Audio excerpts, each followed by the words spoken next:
En El Salvador, más de 73.000 personas han tenido COVID-19. De estos, 68.803 se han recuperado y más de 2.200 personas han fallecido, según los datos oficiales registrados hasta el 1 de junio de 2021. Yo me enfermé de COVID el mes de junio del año 2020. Prácticamente me contagié aquí en la casa, ya que uno de mis familiares cercanos labora en el Instituto Salvadoreño del Seguro Social. Entonces, esta persona, este familiar, se contagió. Lastimosamente, también yo me contagié. Fue el año pasado, ¿verdad? En mayo, en 2020. No sé en qué momento me contagié. Me incapacitaron 3 días. Me hicieron la prueba COVID, el hisopado, entonces y salí positiva, ¿verdad? Salí positivo COVID. Realmente quien empezó con los síntomas fue mi hijo. E inmediatamente, pues ese mismo día que él nos avisó, lo llevamos a hacer la prueba y salió positivo. Eso fue el 5 de abril de 2020. Yo me enfermé de COVID en el año 2021, exactamente en enero. Y creería yo que me contagié en el hospital. Mi hijo tuvo un accidente y se partió la rodilla y por eso tuve que acudir al hospital, ¿verdad? Para que le hicieran una cirugía. Y de hecho mi hijo y yo fuimos los únicos contagiados.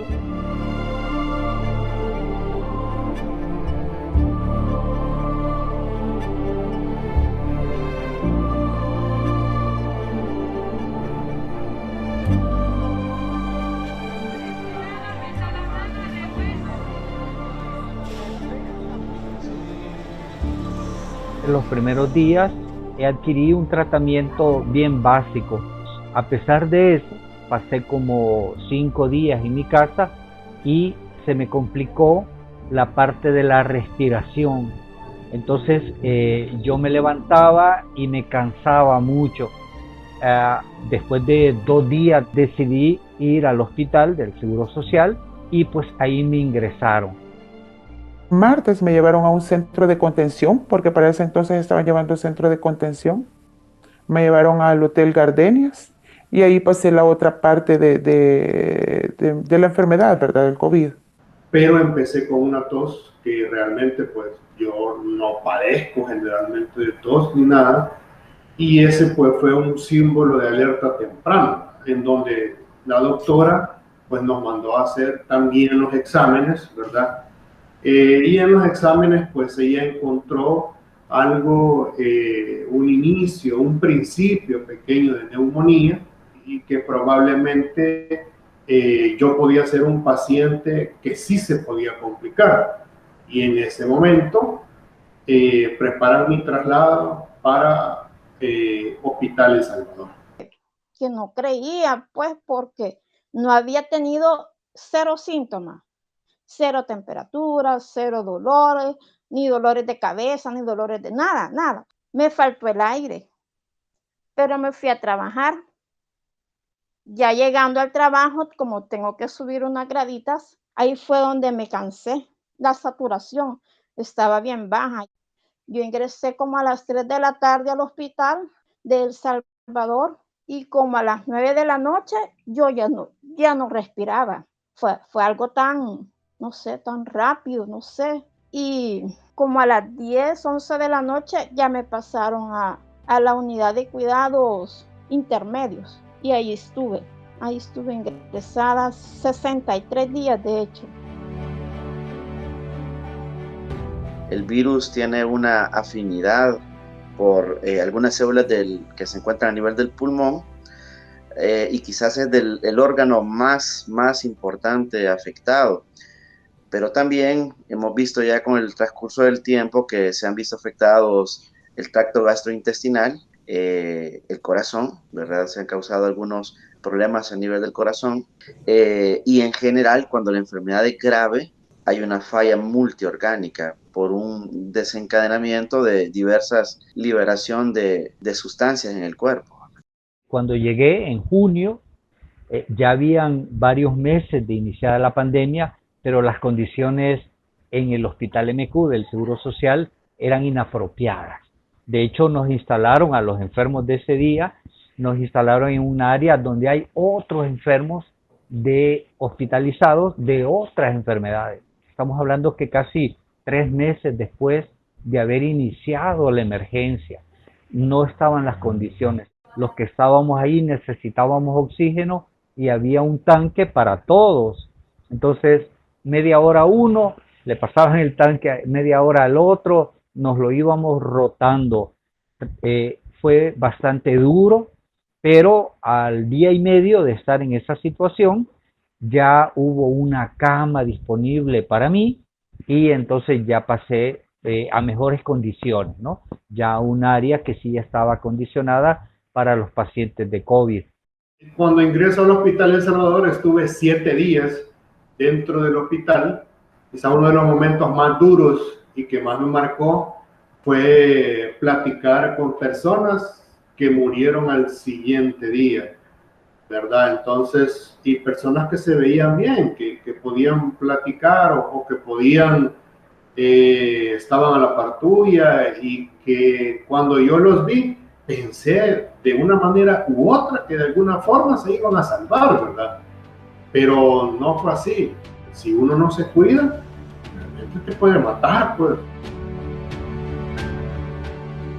Había un parlante que sonaba cada vez que movilizaban a un paciente. Entonces ponían una alarma y como que fuera el fin del mundo, ¿no? Una cosa bien dramática, y allá dentro del hospital toda la gente se apartaba, salía. Entonces el ambiente bien tenso, ¿no? Y las enfermeras, la gente de servicio, con estos trajes como que fueran espaciales, ¿verdad? Entonces no hay duda que el ambiente que rodeaba esos momentos era de mucha tensión, de mucha preocupación, de muchas angustias. Por lo tanto, ingresar, llegar y estar ahí, pues podría decir que ha sido una experiencia muy amarga. Llegó el día de que me vinieron a traer,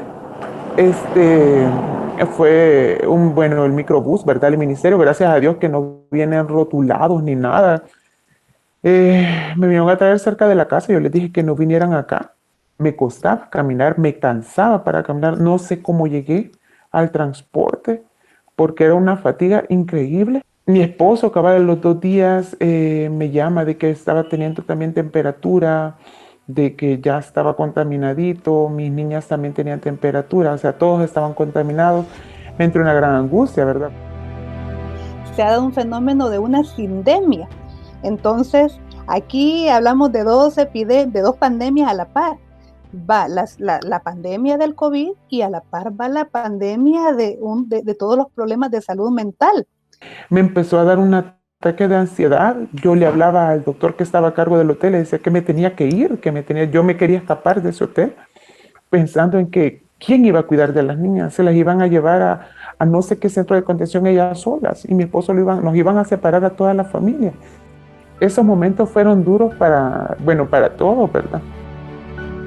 Porque estar en el hospital es estar en un valle de sombra de muerte. Es horrible estar ahí. Es ver uno que las pacientes que están a la par de uno se mueren, ver que se muere el de enfrente, el de la par, y uno entra en una agonía, en una desesperación, ¿verdad? Y uno quisiera respirar y que quisiera agarrar todo el oxígeno que uno pudiera, ¿verdad? Llenar los pulmones, pero no se puede. Me voy a morir. ¿Cuándo me va a tocar a mí de ver a tantas personas? Porque yo vi a la par mía jóvenes morirse, que entraban un día y se morían al siguiente día. A la par mía está un señor prácticamente sufriendo de la respiración. Entonces yo llegué a mí me ingresaron como a la 1 de la tarde y a las 4 de la tarde él ya había muerto. Entonces tenerlo a 1 metro de distancia y ver esa agonía de de falta de oxígeno y de luchar por tratar de agarrar una bocanada de aire y no poder y verlo fallecer, pues de entrada es traumático, ¿no? Los pacientes que tienen enfermedad crónica, ya sea diabetes, hipertensión, enfermedades del riñón, cirrosis hepática, por ejemplo, todos estos pacientes pueden, en el curso de su enfermedad, tener un sistema inmunológico disminuido. Entonces son más propensos, en primer lugar, a adquirir la enfermedad y, en segundo lugar, a que su cuerpo no monte una respuesta adecuada y pues eso haga que la enfermedad sea más severa. Yo tenía mi teléfono y se lo prestaba a diferentes pacientes que se comunicaban con su familia. Y cuando, por ejemplo, una hija me llamó y me dijo, páseme a mi papá, y su papá tenía como 1 hora de haber fallecido, yo le dije que esperara, pedí asesoramiento en el médico, me dijo, sí, coméntele. Y tuve esa triste oportunidad de 2 veces informarle a los familiares que sus familiares ingresados habían fallecido. Estudios realizados por la Sociedad Española de Neumología y Cirugía Torácica señalan que algunos pacientes presentan complicaciones tras superar la enfermedad provocada por COVID-19. Lo que hemos visto nosotros en nuestros hospitales es la afectación de varios sistemas, el sistema pulmonar, cardiovascular, hematológico, dermatológico, también gastrointestinal. Se ha visto también efectos a nivel del sistema nervioso y también a nivel renal, que son los últimos que se han detectado que también están afectando. Cuando yo salgo, los médicos que me ayudan a salir y la enfermera hablan con mi esposa y con mi hijo, y entonces yo debo de tener una cuarentena obligatoria de 21 días.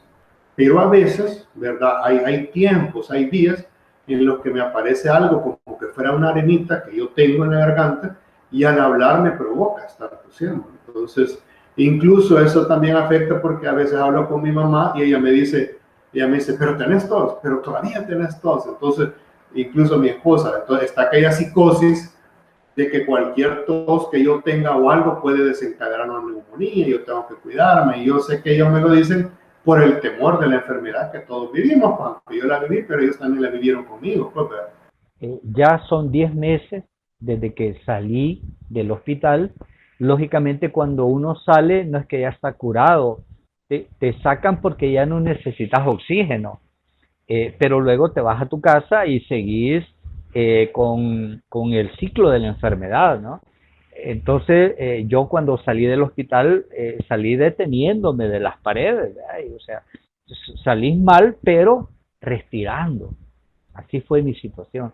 Entonces, desde que salí del hospital, allá por el 15 de julio, me mantuve como 1 mes con síntomas todavía, digamos que graves, ¿no? De que me costaba levantarme, de que no me podía agitar, pero unos 3 meses más tarde yo ya me sentía muy bien. Si uno come sanamente, haces ejercicio, si tienes alguna enfermedad, la mantienes controlada con tu medicación, estás en la meta, entonces logramos que nuestro sistema inmunológico pues se encuentre óptimo. Después de que pasé yo de la enfermedad, un cansancio terrible, me tocaba subir hasta el 8º piso con careta, mascarilla, doble mascarilla, entonces, pero tenía que hacer pausas casi que cada 2 pisos porque me ahogaba. También quedé con taquicardias. Las secuelas en nuestros pacientes post-COVID, en el caso de los pacientes de neumología, hemos visto que el síntoma predominante es la disnea. Eso quiere decir como la falta de aire o el cansancio. Eso también es diferente a la palabra agotamiento, que mucha gente lo describe como una debilidad, falta de ganas, pero eso es diferente a disnea, ¿verdad? La disnea es más que todo un compromiso del aparato respiratorio.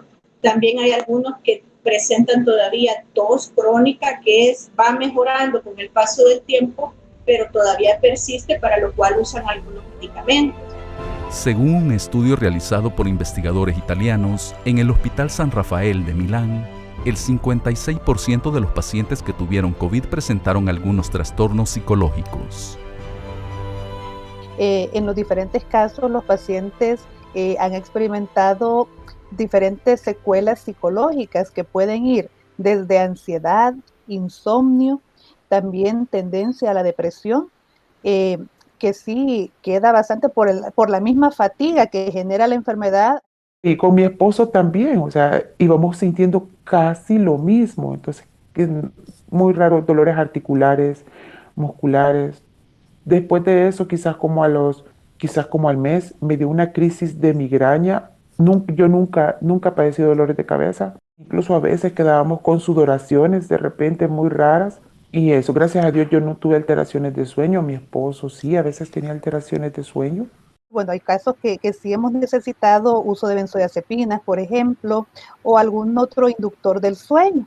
También hay pacientes donde hemos tenido que tratar con antidepresivos. Cuando yo salí del hospital y vine acá a la casa, de hecho me sacaron y tuvieron que ponerme oxígeno aquí en la casa.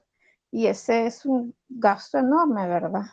Mis hijos estaban tan felices de ver a su mamá por 63 días que no me habían visto, pero a la vez estaban con temor, ¿verdad? Porque, pues sí, una recaída o que lo fuera a contaminar a ellos, ¿verdad? Y sí, me aislé un mes casi. Lo usual es que el paciente se recupera prácticamente al 100%, ¿no? Lo usual. De hecho, aún pacientes graves que han tenido ventilación como parte de su tratamiento, pues lo usual es que se logran recuperar pasado cierto tiempo a su estado previo.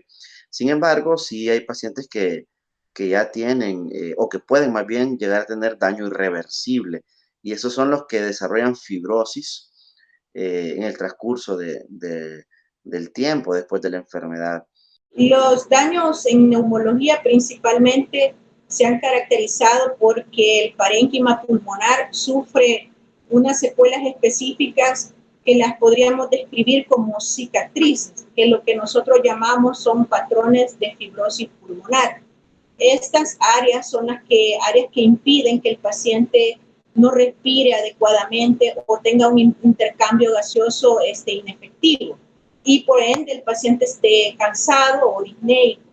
Yo nunca padecí de nada, nunca padecí de asma, ni de bronquitis, ni diabética, ni hipertensa, nada. Yo, digamos que era una mujer sana y muy activa, porque yo estaba tan mal, quedé con daño en el pulmón, tengo fibrosis pulmonar en los 2 pulmones, tengo dañado el hígado, tengo dañado el vaso, quedé dañada del corazón, se me duermen las partes del cuerpo, a veces se me olvidan las cosas, no recuerdo. Estas son las consecuencias que deja el COVID.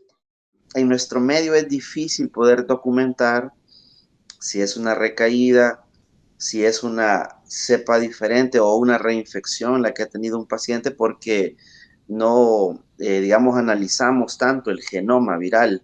Pero si hemos tenido pacientes, por ejemplo, que 1 o 2 meses después de un COVID positivo, por ejemplo, tienen nuevamente síntomas similares. Y al menos en la consulta de neumología, los casos registrados que nosotros hemos logrado captar, la mayoría de recaídas han sido de personas que están en el área de salud.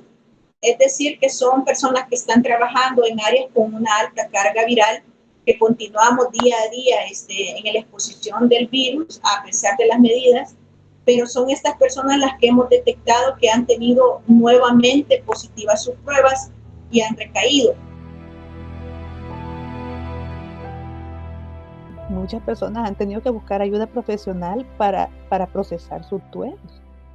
Y también otro tema de los duelos que ahorita se ha dado también, no solo con las pérdidas de familia, también ha estado los procesos de duelo por pérdidas de trabajo, pérdidas de empresa, pérdidas de estilos de vida, incluso hasta el sistema de vida en el que estábamos acostumbrados nos ha cambiado completamente. En mi caso, como trabajador independiente, la enfermedad económicamente pega muy fuerte, porque prácticamente pues yo vivo de lo que hago y eso pues afecta directamente a la economía del hogar.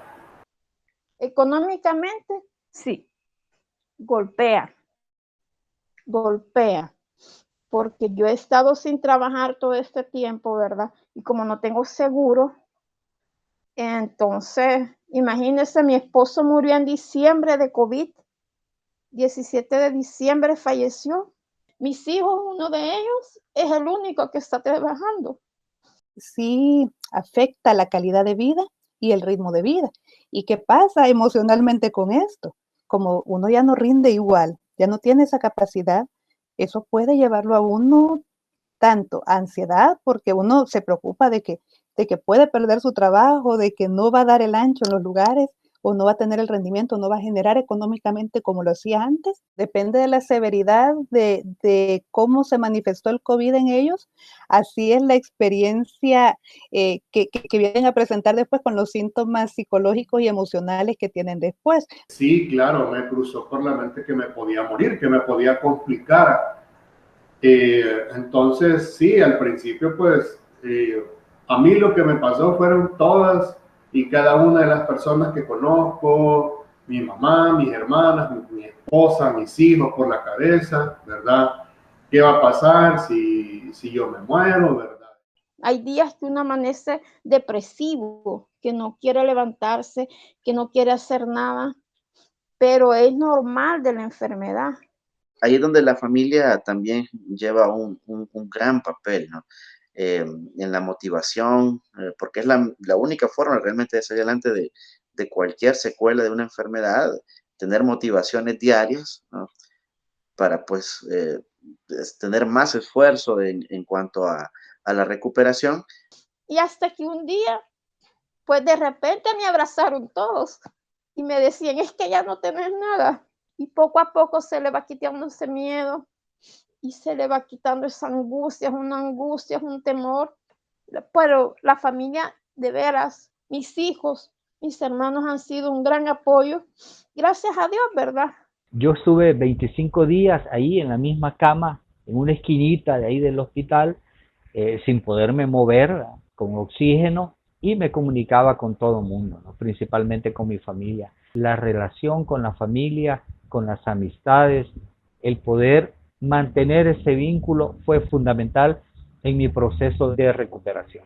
Todos tenemos la capacidad de desarrollar resiliencia y si no podemos hacerlo solos, también podemos buscar ayuda profesional para poder hacerlo y sanar también todas esas heridas emocionales, ya sea como paciente que pasó el COVID o como familiar de un paciente de COVID.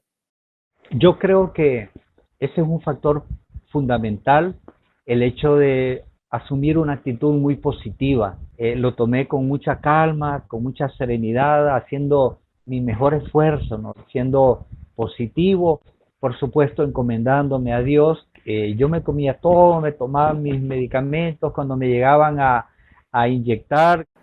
Las palabras que yo dije en mi interior fueron estas: a mí esta enfermedad no me va a llevar, a mí el COVID no me lleva.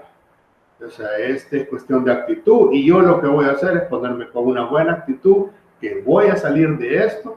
Yo no he ido con apoyo psicológico, ¿verdad? No, físicamente, digamos, no he consultado, no me he hecho ni placa de tórax para ver cómo están mis pulmones, ni mi esposo tampoco. Yo no he buscado asistencia psicológica profesional, lo que sí, uno le cambia la vida, ¿no? Mi forma de vida ya no es la misma desde antes de la enfermedad. Por lo tanto, buscar condiciones de vida más saludables. Que no se confíen. A veces uno dice, es gripe, dice, ya me va a pasar. Mejor que consulten. Y si puede hacerse pruebas rápidas, las pruebas rápidas son muy buenas y lo alertan a uno. Para aquellas personas que aún no tienen la enfermedad, protegerse adecuadamente con mascarillas, solo para que la enfermedad actúe o para que nos contagiemos, solo falta un pequeño descuido. Sí, yo creo que la protección de la mascarilla. Creo que aunque ya existe una vacuna, tenemos que seguir siempre con la protección de la mascarilla y utilizar siempre el alcohol gel. No hay un mecanismo de parte del Estado de atención a la población que ha sido víctima del COVID, ya sea directo o indirectamente. Tampoco en los medios de comunicación vemos una campaña donde llame a tomar algunas medidas. Al contrario, vemos de parte de las autoridades mensajes de conflicto. Más que estar trabajando en un ambiente de armonía para tratar de superar de una manera integral lo que nos pasa, pues de parte del Estado no hay ninguna política en esa vía.